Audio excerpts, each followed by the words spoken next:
I'm going to need you to move. This seat isn't yours." The flight attendant's voice cut through the quiet hum of the first-class cabin like a blade. Sharp, cold, unnegotiable. She stood in the aisle with her arms crossed, her perfectly pressed uniform somehow making her look even more rigid, more certain of her authority. Her name tag read Jennifer, but her expression read something else entirely. "You don't belong here." The woman in seat 2A didn't look up right away.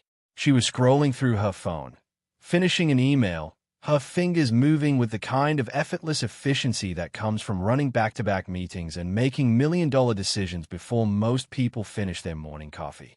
She wore a tailored blazer, minimal jewelry, and an air of quiet confidence that didn't need to announce itself. She looked like she belonged in first class. She looked like someone who had earned it. But none of that seemed to matter.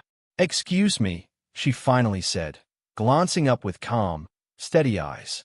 Her voice was soft, controlled, not defensive, not angry. "Just clear. I'm sorry. Is there a problem?" "Yes," the attendant said, her tone sharpening. "You're in the wrong seat. This is a first-class ticket, and I have someone else assigned here. You need to gather your things and move to economy." The woman blinked. Once, twice, processing. Then, without a word, she reached into her bag and pulled out her phone, tapping the screen until her boarding pass appeared. Crisp, digital, undeniable. Seat 2A. First class. Her name printed clearly at the top. "I purchased this seat," she said, holding the phone up so the attendant could see. "Everything's correct. There's no mistake." Jennifer barely glanced at the screen. She didn't lean in, didn't squint, didn't even pretend to check. She just shook her head, her lips pressing into a thin, dismissive line. "There's been an error," she said flatly. "You'll need to move." And that's when the atmosphere shifted. Around them, passengers started to notice. A man in a gray suit 2 rows back lowered his newspaper. A woman across the aisle paused mid-sip of her champagne, her eyes darting between the attendant and the woman in 2A. Someone behind them, quietly, almost invisibly, raised their phone. The red recording light blinked on. The whole scene was being captured now, frame by frame, breath by breath. The woman in 2A didn't flinch. She didn't raise her voice. She didn't even shift in her seat. She just sat there, looking up at the flight attendant with an expression that wasn't defiant. It was tired. The kind of tired that comes from fighting battles you didn't ask for, over and over again, in places where you should have been safe. "There's no error," she said quietly. "I paid for this seat. I checked in properly. I have every right to be here." "I have every right to be here," she repeated, a little firmer now, but still calm, still controlled, because she knew what was happening. She'd seen this script before. Different airplane, different flight attendant. Same story. Jennifer's jaw tightened. She glanced toward the cockpit, then back at the woman, her frustration barely concealed now. "If you don't cooperate, I'll have no choice but to call the captain." "Then call him," the woman said simply. The cabin went silent. You could feel it, the shift in energy, the collective intake of breath. Other passengers were leaning forward now, some pretending not to watch but hanging on every word. The man in the suit muttered something to the person next to him. A teenager in the back whispered, "Is this really happening?" And the phones, oh, the phones. There were at least 3 recording now, angles from different rows, all capturing the same moment of injustice crystallizing in real time. Because everyone could feel it, even if they didn't want to admit it, even if they looked away. This wasn't about a seating mix-up. This was about power. This was about someone deciding, without evidence, without reason, that this woman didn't belong. And the scariest part, she was handling it with more grace than most people could ever muster. Jennifer turned on her heel and marched toward the cockpit, her footsteps heavy and deliberate. The woman in 2A exhaled slowly, her hands resting calmly in her lap. She didn't check her phone. She didn't look around nervously. She just sat there, waiting, prepared, as if she'd always known it would come to this. And 12 minutes later, everything would change. Because what nobody on that plane knew yet, not the flight attendant, not the captain, not the passengers filming from their seats, was that the woman sitting so quietly in 2A wasn't just another traveler. She was someone powerful, someone connected, someone who had spent years building an empire, navigating boardrooms full of people who underestimated her, and learning exactly when to stay silent and when to strike. Her name was about to trend worldwide. The airline stock was about to tank. And the pilot?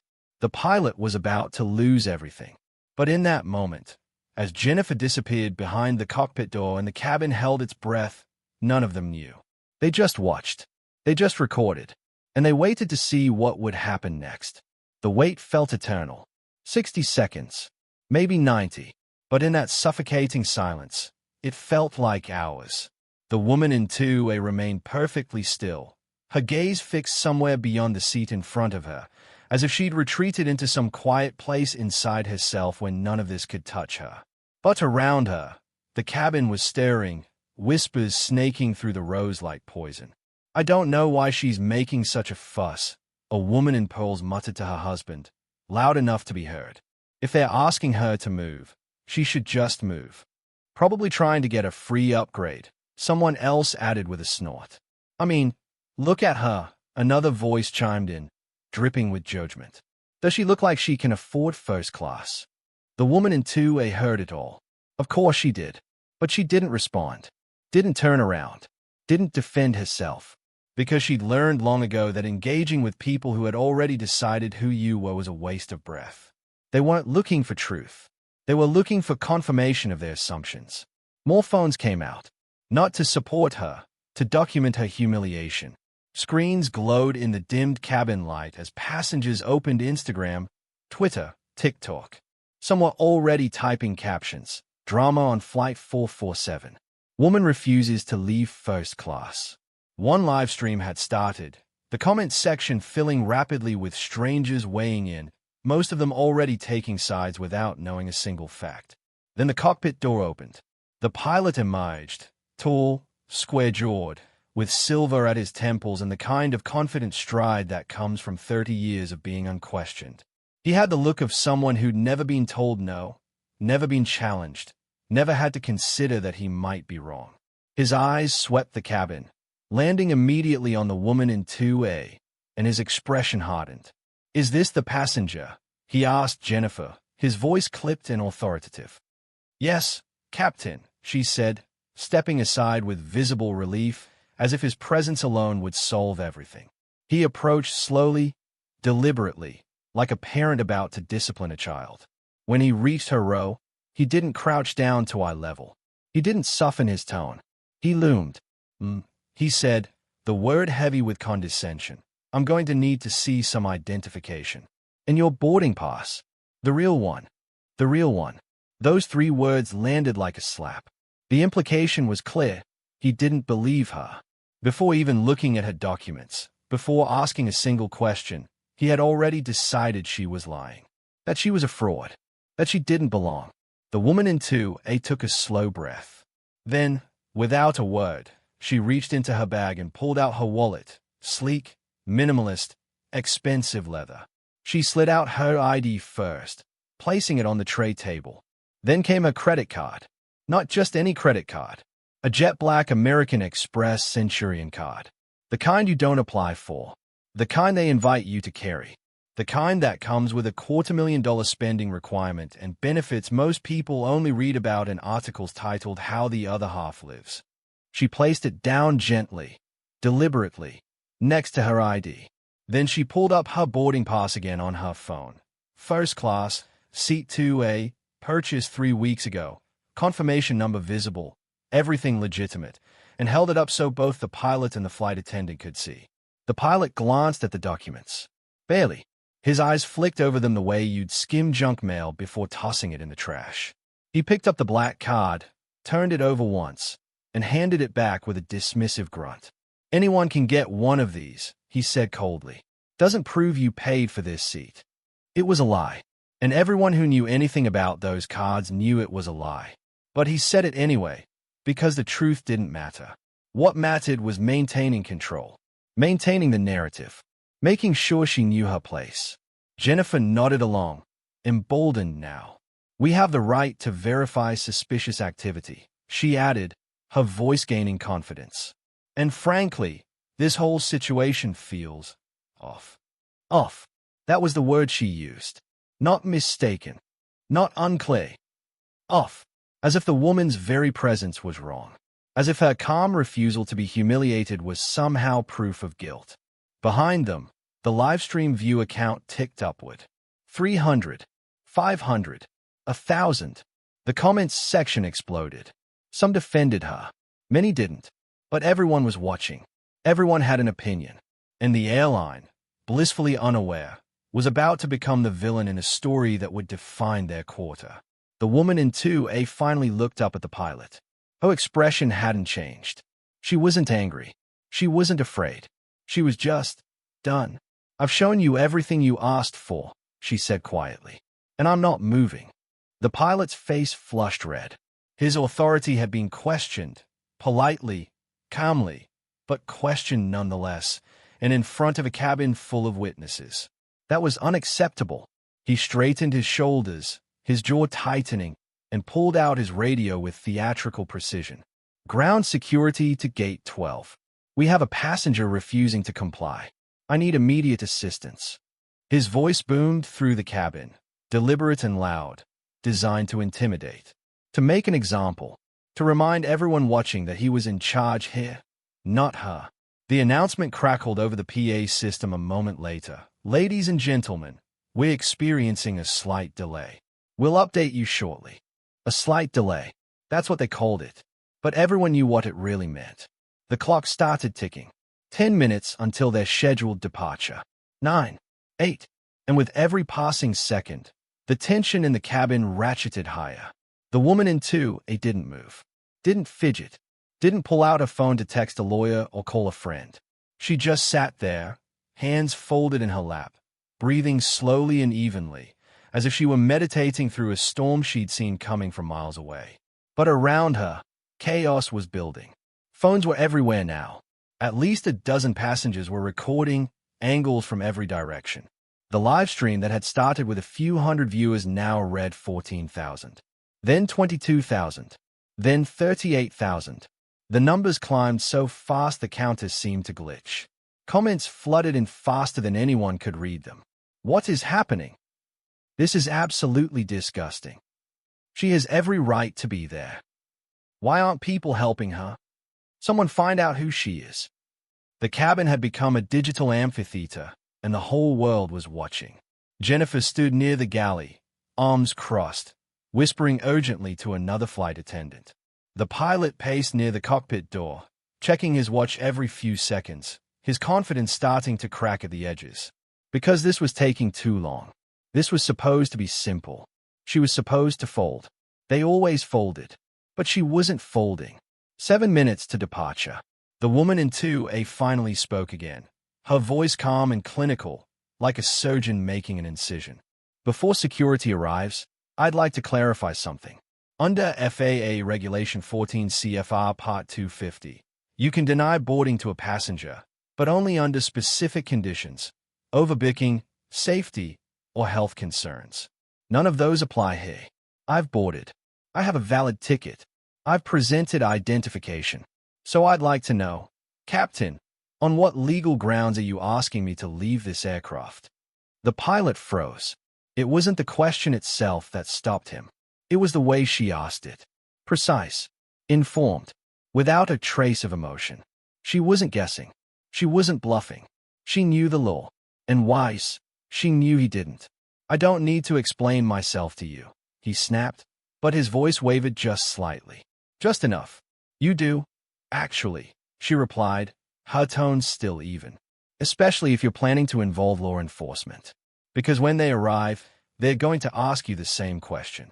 And if you can't provide a legal justification for removing a ticketed, compliant passenger, this becomes something else entirely. This becomes discrimination. And that's a lawsuit. The word hung in the air like a grenade with the pin pulled. Discrimination. Jennifer's face went pale.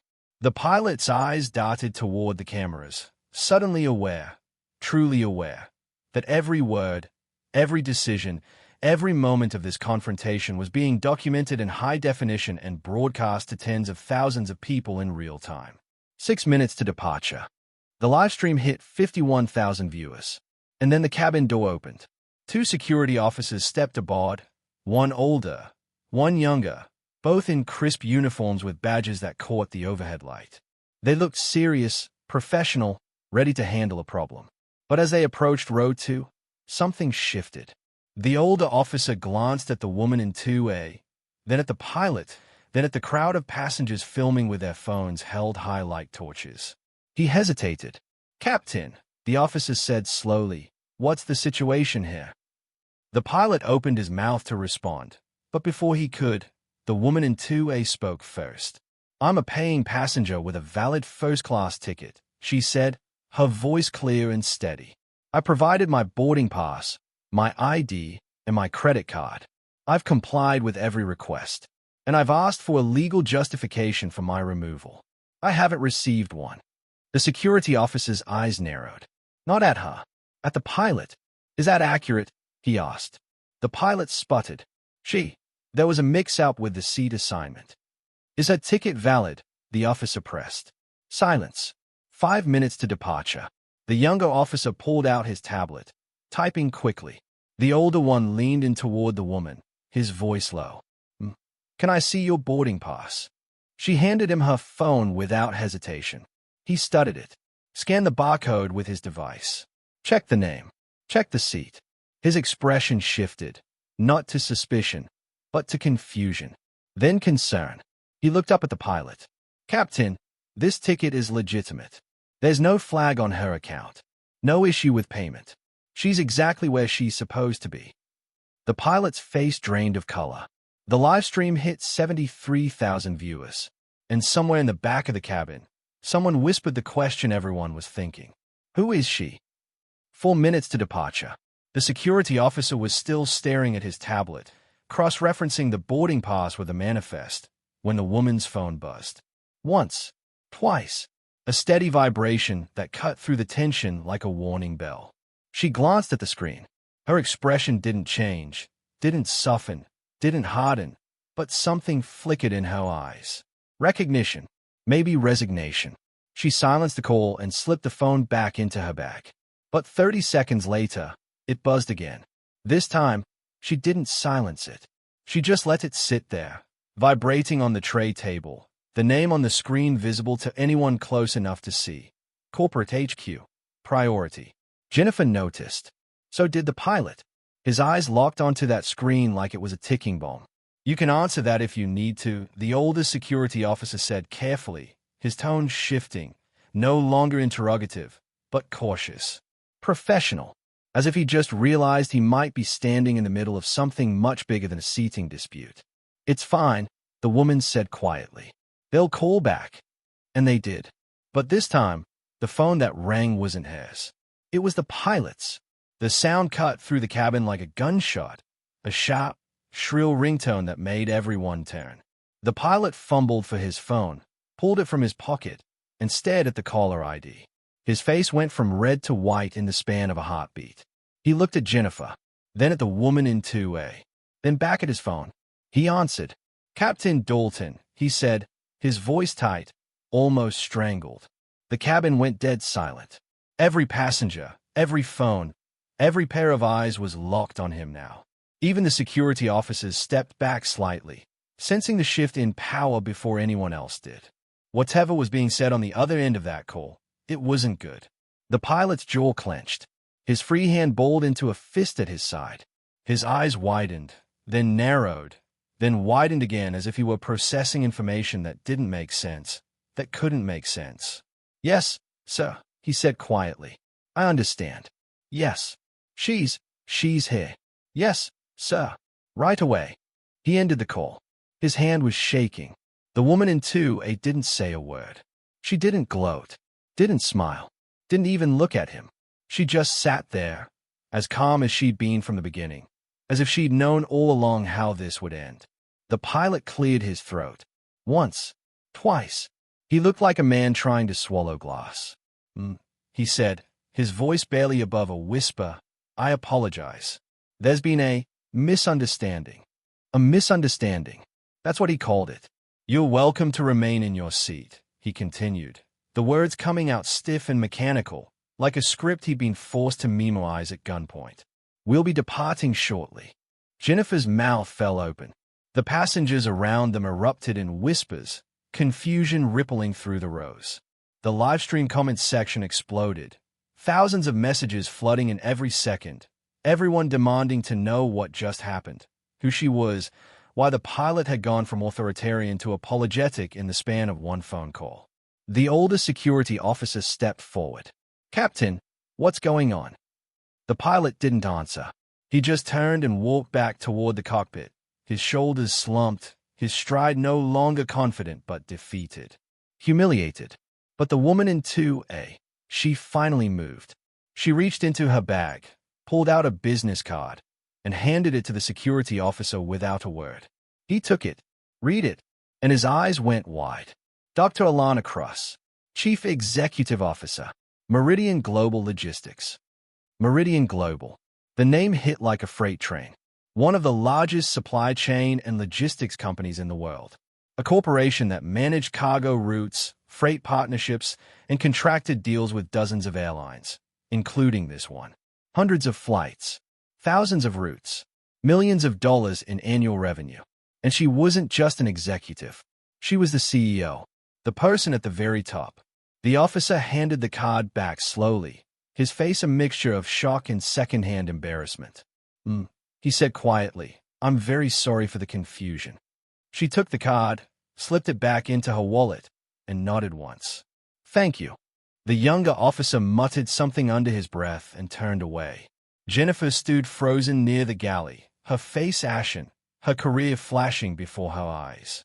And the passengers, the ones who had whispered, who had judged, who had assumed, sat in stunned silence, suddenly realizing they'd just watched someone powerful, someone untouchable, be treated like a criminal for the crime of existing in a space where she didn't look like she belonged. The live stream hit 110,000 viewers, and somewhere in a corporate office 3 states away, lawyers were already being called. PR teams were scrambling. The airline stock was beginning to tremble, because this wasn't just a bad day for one pilot. This was a reckoning. 3 minutes to departure. But no one was thinking about takeoff anymore. The pilot had disappeared into the cockpit, the door sealed behind him like a fortress wall. But inside, through the small gap in the curtain, passengers could see flashes of movement, frantic gestures, hands running through hair, the glow of a screen illuminating his face as he spoke urgently into a headset. He wasn't talking to air traffic control. He was talking to people far more dangerous. Jennifer stood near the galley, her hands trembling, her eyes darting between the woman in 2A and the exit door as if calculating whether she could simply walk off the plane and disappear. But she couldn't, because her supervisor was already calling. Then her manager, then someone higher. The phone in her pocket buzzed relentlessly, each vibration another nail in the coffin. And then, the overhead screen in first class, the one usually reserved for safety videos and flight maps, flickered to life. A face appeared. A woman in her 50s, silver hair pulled back sharply, wearing a navy blazer and an expression that could freeze fire. The logo behind her read Executive VP of Operations, Corporate Headquarters. This is Andrea Lawson. The voice boomed through the cabin speakers, crisp and businesslike. I'm joining this conversation remotely.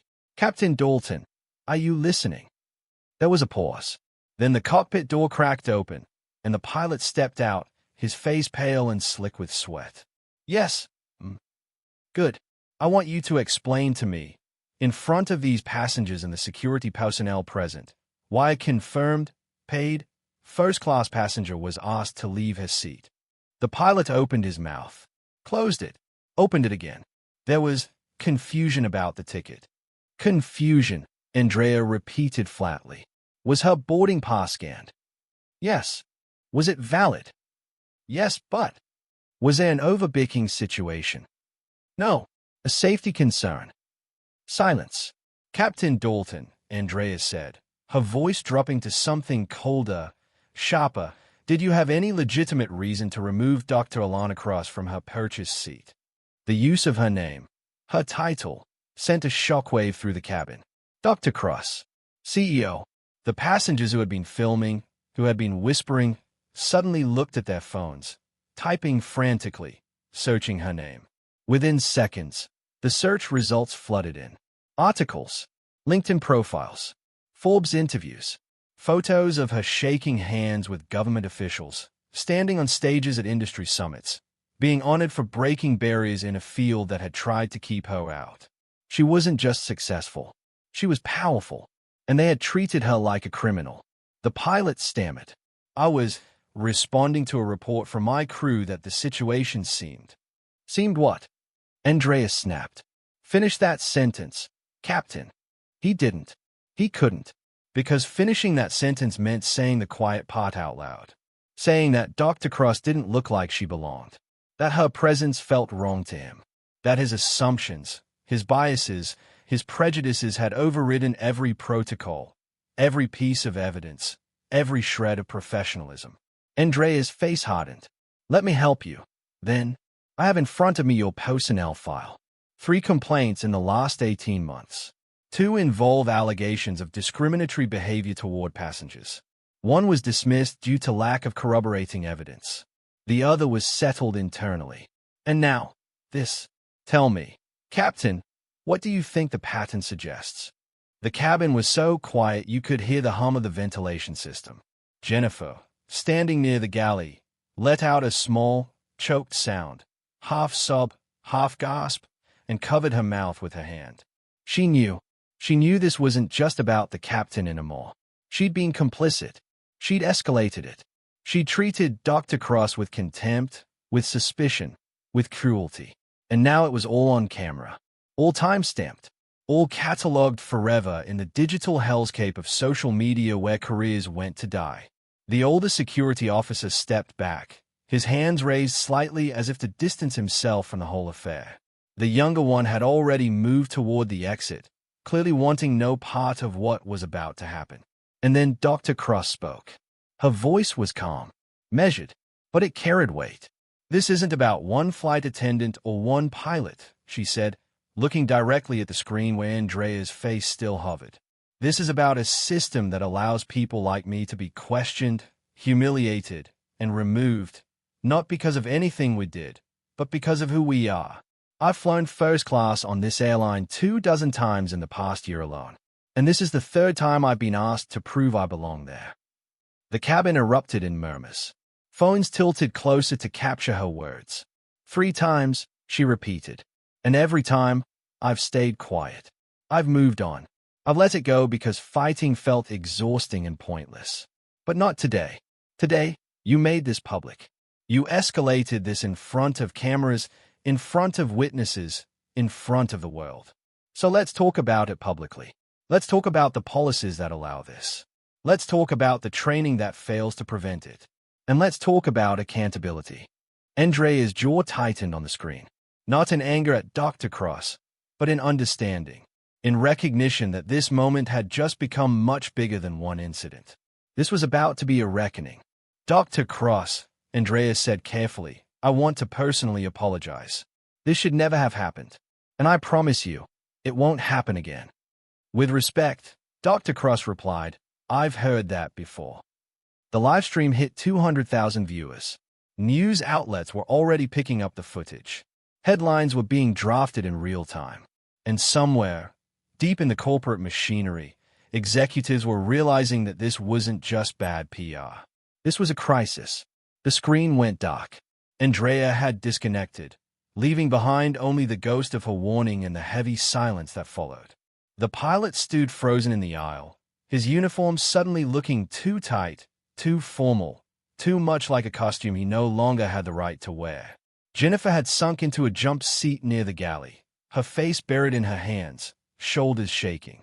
And Dr. Cross, she finally stood up, not in anger, not in triumph, but with a weariness that seemed to emanate from somewhere deep inside her, a place where she'd stored every slight, every dismissal, every moment she'd been made to feel like she didn't belong. She smoothed her blazer, took a slow breath, and turned to face the pilot. Do you know what the worst part is? She asked, her voice soft but cutting through the silence like a scalpel. "It's not that you doubted me. It's that you didn't even try to see me." The pilot's eyes dropped to the floor. "You looked at me," she continued, taking a step closer, "and you made a decision in 3 seconds. You didn't check my ticket carefully. You didn't ask questions. You didn't give me the benefit of the doubt that you would have given to anyone else sitting in this cabin. You saw something that didn't fit your idea of who belongs in first class, and you decided I was the problem." Her voice didn't rise. She didn't shout, but every word landed with the force of a hammer. "I have flown over 200,000 miles in the past 2 years," she said. "I've sat in boardrooms with executives who run companies older than you've been alive. I've negotiated contracts worth more money than you'll see in a lifetime. I've built a career on proving myself over and over and over again, in rooms where people didn't think I had the right to speak. And I'm tired." The last word cracked just slightly, and for the first time, passengers saw the human beneath the composure, the exhaustion, the frustration, the pain of carrying a weight no one should have to carry. "I paid for this seat," she said, her voice steadier now. "I followed every rule. I showed you every document. And still, you treated me like a thief. Like I was trying to steal something that was already mine. Do you have any idea what that feels like?" The pilot finally looked up, and his eyes were red-rimmed, glistening. He opened his mouth, but no words came out. What could he possibly say? Sorry felt hollow. Excuses felt obscene. There was nothing he could offer that would undo what he'd done. Jennifer lifted her head from her hands, tears streaming down her face. I didn't know," she whispered, her voice breaking. "I'm so sorry. I didn't." "You didn't ask," Dr. Cross said, turning to her now. "You didn't pause. You didn't think. You saw me and made an assumption, and then you doubled down on it even when I showed you proof. Even when I stayed calm. Even when I gave you every reason to believe me. Because somewhere inside, you'd already decided I was lying." Jennifer sobbed openly now, her hands covering her face, her body folding in on itself. It wasn't performative. It wasn't tactical. It was the raw, ugly realization of someone who had just seen themselves clearly for the first time and hated what they saw. Around them, the cabin had become a congregation. Passengers weren't scrolling anymore. They weren't commenting. They were listening. Some had tears in their eyes. Others looked ashamed, recognizing themselves in the crew's behavior, remembering moments when they, too, had made assumptions. When they, too, had looked away. "I don't want you fired," Dr. Cross said quietly, looking between the pilot and Jennifer. "I don't want you ruined. I want you to learn.